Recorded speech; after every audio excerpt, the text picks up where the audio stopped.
അമൃത് Veni life quit presents daily news സായാഹ്ന വാർത്തകൾ powered by Pulimoottil silks KSFE in association with Joy Alukkas. ഇത്തവണ first അടിക്കില്ലേ നമ്മള്?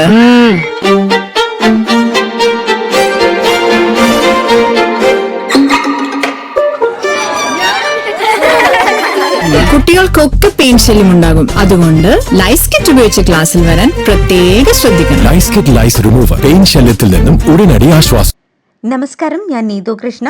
Daily ന്യൂസിന്റെ സായാഹ്ന വാർത്തകളിലേക്ക് സ്വാഗതം. ഇന്ന് ഓഗസ്റ്റ് 12 ബുധനാഴ്ച.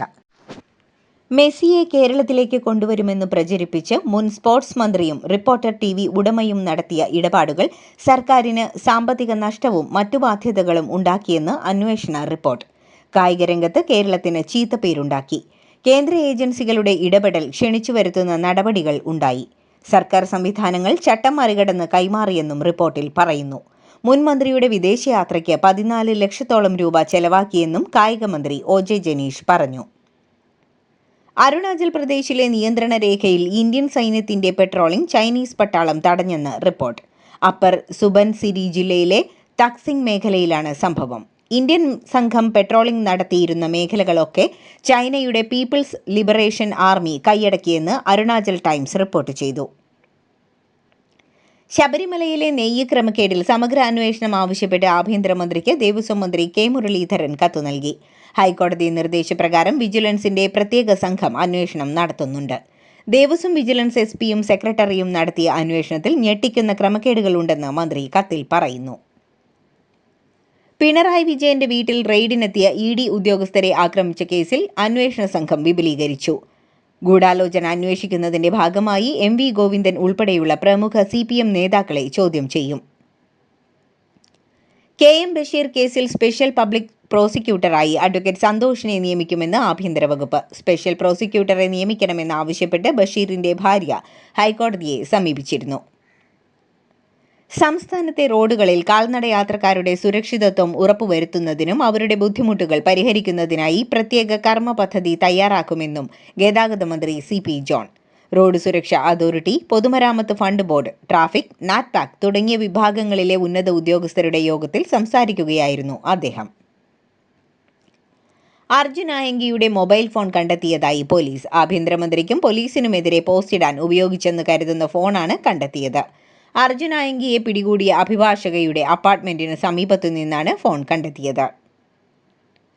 കാലവർഷക്കെടുതിയിലെ രക്ഷാപ്രവർത്തനങ്ങളിൽ സംസ്ഥാന സർക്കാരിന് ഗുരുതര വീഴ്ച സംഭവിച്ചെന്ന് പ്രതിപക്ഷ നേതാവ് പിണറായി വിജയൻ.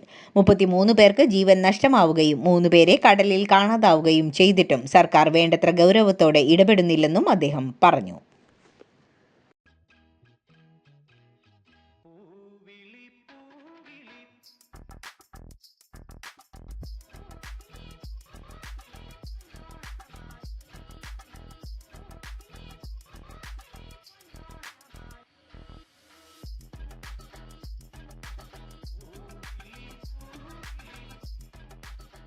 ഈ ഓണം കളറാവട്ടെ പുളിമൂട്ടിൽ സിൽക്സ്. മെസ്സിയെ കേരളത്തിൽ കൊണ്ടുവരാൻ നടത്തിയ ഇടപാടുകളിൽ ഒരു ക്രമക്കേടും നടന്നിട്ടില്ലെന്ന് മുൻ മുഖ്യമന്ത്രി പിണറായി വിജയൻ. എന്തന്വേഷണമാണ് നടത്തുന്നത്? മന്ത്രിക്ക് സ്പെയിനിൽ പോകാൻ കരാർ വേണ്ട. ചില കാര്യങ്ങൾ മാത്രമേ തനിക്കറിയൂ. അന്നത്തെ കായികമന്ത്രി കാര്യങ്ങൾ വിശദീകരിക്കുമെന്നും പിണറായി വിജയൻ പറഞ്ഞു. NSSൽ ജനാധിപത്യമില്ലെന്നാണ് പരാതിയെങ്കിൽ ഗണേഷ് കുമാർ കോടതിയിൽ കേസ് കൊടുക്കട്ടെയെന്ന് NSS general secretary G Sukumaran Nair. സ്വന്തം അച്ഛനെപ്പറ്റി വ്യക്തിപരമായ ആക്ഷേപം ഉന്നയിച്ച ആളാണ് ഗണേഷ് കുമാർ. അദ്ദേഹത്തിന്റെ വിമർശനങ്ങൾക്ക് മറുപടി പറയാൻ താൻ ഉദ്ദേശിക്കുന്നില്ലെന്നും സുകുമാരൻ നായർ വ്യക്തമാക്കി. തലശ്ശേരിയിലെ BJPയുടെ പ്രാദേശിക നേതാവ് M രതീശൻ ജീവനൊടുക്കിയ സംഭവത്തിൽ യൂത്ത് കോൺഗ്രസ് നേതാവ് വൈശാഖ് S ദർശൻ അറസ്റ്റിൽ. ആത്മഹത്യാ പ്രേരണ കുറ്റം ചുമത്തിയാണ് arrest. Kozhikode Kadathanad labour society നിക്ഷേപ തട്ടിപ്പ് കേസിൽ മുൻ ഡയറക്ടർ റെനീഷ് 100 പവൻ സ്വർണം വിറ്റതായി കണ്ടെത്തി. 18% പലിശ വാഗ്ദാനം ചെയ്തു വാങ്ങിയ സ്വർണം ആദ്യം പണയപ്പെടുത്തുകയും പിന്നീട് വിൽക്കുകയുമായിരുന്നു. ഹെൽത്ത് ഇൻസ്പെക്ടർ ദീപ ലേഖയുടെ മരണം സർക്കാർ സ്പോൺസേഡ് ആണെന്ന് PA മുഹമ്മദ് റിയാസ് MLA ആരോപിച്ചു. രാഷ്ട്രീയ വിരോധം മൂലം ആരോഗ്യ പ്രശ്നങ്ങൾ അവഗണിച്ച് അവരെ സ്ഥലം മാറ്റിയെന്നും ഇതിൽ മുഖ്യമന്ത്രി VD സതീശന് പങ്കുണ്ടെന്നും അദ്ദേഹം വിമർശിച്ചു. കോഴിക്കോട് ചാലിയാറിൽ ഇന്നലെ അർദ്ധരാത്രി മീൻ പിടിക്കുന്നതിനിടെ തോണി മറിഞ്ഞ് കാണാതായ യുവാവിന്റെ മൃതദേഹം കണ്ടെത്തി. മാവൂർ കുതിരാടം സ്വദേശി ബാസിലാണ് മരിച്ചത്. ബാസിലിനൊപ്പമുണ്ടായിരുന്ന സുഹൃത്തുക്കൾ നീന്തി രക്ഷപ്പെട്ടിരുന്നു.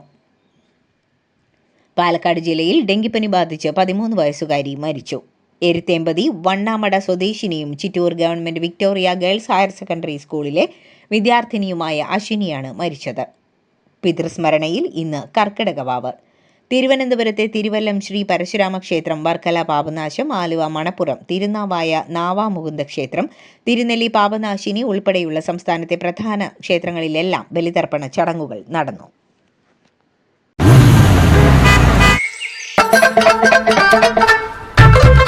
എല്ലാവർക്കും വന്നു ഡാൻഡ്രഫ്, എന്തു ചെയ്യും ചേട്ടാ? പേടിക്കണ്ട, ഇവിടുണ്ടല്ലോ ഡാൻഡ്രോക്കിറ്റിൻ ഓയിൽ. ഉടനടി മാറും താരൻ, ഉപയോഗിക്കൂ വേഗം. Amritveni ഡാൻഡ്രോക്വിറ്റ്, the ultimate dandruff solution. എല്ലാ വിഷയത്തിലും ചർച്ചയ്ക്ക് തയ്യാറെന്നും സഭാ നടപടികൾ പൂർത്തിയാക്കാൻ സഹകരിക്കണമെന്നും കേന്ദ്ര ആഭ്യന്തരമന്ത്രി അമിത്ഷാ. ഇക്കാര്യം ചൂണ്ടിക്കാട്ടി സ്പീക്കർക്ക് കത്ത് നൽകി.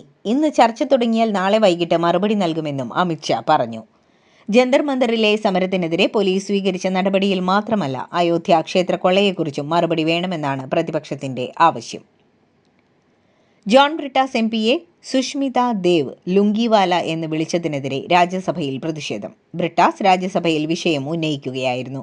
മലയാളി എന്ന നിലയിൽ ഓരോ നിമിഷവും അഭിമാനത്തോടെയാണ് ജീവിക്കുന്നതെന്നും ബ്രിട്ടാസ് പറഞ്ഞു. വിദേശ സംഭാവന നിയന്ത്രണ ബിൽ സംയുക്ത പാർലമെന്ററി സമിതിക്ക് വിടും. FCRA ബില്ലിൽ JPC സമവായത്തിലെത്തിയ ശേഷമേ പാർലമെന്റിൽ അവതരിപ്പിക്കൂ.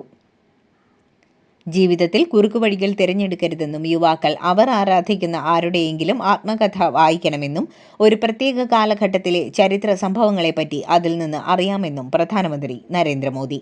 രാംനാഥ് കോവിന്ദിന്റെ ആത്മകഥാ പ്രകാശന വേളയിലാണ് പ്രധാനമന്ത്രിയുടെ പരാമർശം. നീറ്റ് UG പരീക്ഷാ ക്രമക്കേട് അന്വേഷണത്തിൽ ഞെട്ടിക്കുന്ന വിവരങ്ങൾ. ലാത്തൂരിലെ കോച്ചിംഗ് ഇൻസ്റ്റിറ്റ്യൂട്ട് ഉടമ ശിവരാജ് രഘുനാഥ് മോട്ടേങ്കോങ്കറുടെ മകന് പരീക്ഷയ്ക്ക് മുൻപ് 132 കെമിസ്ട്രി ചോദ്യങ്ങളും ഉത്തരങ്ങളും ലഭിച്ചെന്നാണ് CBIയുടെ കണ്ടെത്തൽ. ആകാശച്ചുഴിയിൽ വീണ വിമാനത്തിന്റെ മുൻപ് ചെയ്ത അറ്റകുറ്റപ്പണികളുടെ രേഖകൾ AAIB ആവശ്യപ്പെട്ടു. ഹൈഡ്രോളിക് സംവിധാനങ്ങളിലെ തകരാറും പരിശോധിക്കുന്നുണ്ട്. വിമാനത്തിന് സാങ്കേതിക തകരാറുകൾ ഉണ്ടായിരുന്നു എന്ന റിപ്പോർട്ട് പരിഗണിച്ചാണ് ഈ തീരുമാനം. Tata sons chairman N. Chandrasekharan അപ്രതീക്ഷിതമായി രാജി പ്രഖ്യാപിച്ചതിന് പിന്നാലെ ഓഹരി വിപണിയിൽ ടാറ്റ ഗ്രൂപ്പിന് വൻ തിരിച്ചടി. കാലാവധി പൂർത്തിയാക്കിയ ശേഷം ടാറ്റയിൽ തുടരില്ലെന്ന് ചന്ദ്രശേഖരൻ പ്രഖ്യാപിച്ചതോടെ TCS, ടൈറ്റൻ തുടങ്ങിയ ടാറ്റയുടെ പ്രധാന ഓഹരികൾക്കെല്ലാം കനത്ത ഇടിവാണ് നേരിട്ടത്. ചെങ്കടലിലെ ബാബ് അൽ മന്ദേബ് കടലിടുക്കിൽ ഹൂതികൾ ചരക്കുകപ്പൽ ആക്രമിച്ചു. 6 പേർ കൊല്ലപ്പെട്ടു. ഹോർമൂസ് തുറക്കണമെങ്കിൽ അമേരിക്ക ഇറാന്റെ മരവിപ്പിച്ച ആസ്തികൾ വിട്ടു നൽകണമെന്ന് ഇറാന്റെ പുതിയ supreme national security council secretary Mohsin റസായി.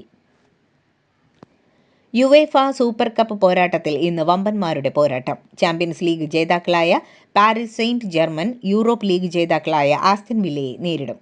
Austrian നഗരമായ സാൾസ്ബർഗിലെ റെഡ് ബുൾ അറീനയിൽ ഇന്ത്യൻ സമയം ഇന്ന് രാത്രി 12:30 കിരീട പോരാട്ടം.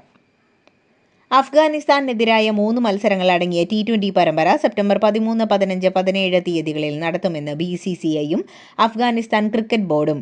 അഫ്ഗാനിസ്ഥാന്റെ ഹോം സീരീസായി സംഘടിപ്പിക്കുന്ന പരമ്പര ഡൽഹി അരുൺ ജെയ്റ്റ്ലി സ്റ്റേഡിയത്തിലാണ് നടത്തുക. അന്താരാഷ്ട്ര ഹോക്കി ഫെഡറേഷൻ പുരുഷ വനിതാ ഹോക്കി ലോകകപ്പ് മത്സരങ്ങൾക്ക് ക്വാർട്ടർ ഫൈനൽ ഘട്ടം ഒഴിവാക്കി. ഒന്നാം ഘട്ടം 16 ടീമുകളെ വീതം 4 പൂളുകളായി തിരിച്ചുള്ള ഗ്രൂപ്പ് മത്സരങ്ങളാണ്. ടീമുകൾ മുമ്പ് കളിക്കാത്ത എതിരാളികളുമായി 3 മത്സരങ്ങൾ കൂടി കളിക്കും. പുരുഷ വനിതാ ലോകകപ്പുകൾ ഒരേ സമയമാണ് നടക്കുക. നെതർലാൻഡ്സിലെ ആപ്സ്റ്റൽ വീലിലും ബെൽജിയത്തിലെ വാവ്രയിലുമായി ഓഗസ്റ്റ് 15 മുതൽ 30 വരെയാണ് ചാമ്പ്യൻഷിപ്പ്. ഇതോടുകൂടി ഡെയിലി ന്യൂസിന്റെ ഇന്നത്തെ സായാഹ്ന വാർത്തകൾ സമാപിക്കുന്നു. ഡെയിലി ന്യൂസിനു വേണ്ടി വാർത്തകൾ വായിച്ചത് നീതു കൃഷ്ണ. DailyNewsLive.in വാർത്തകൾ വിരൽ തുമ്പിൽ.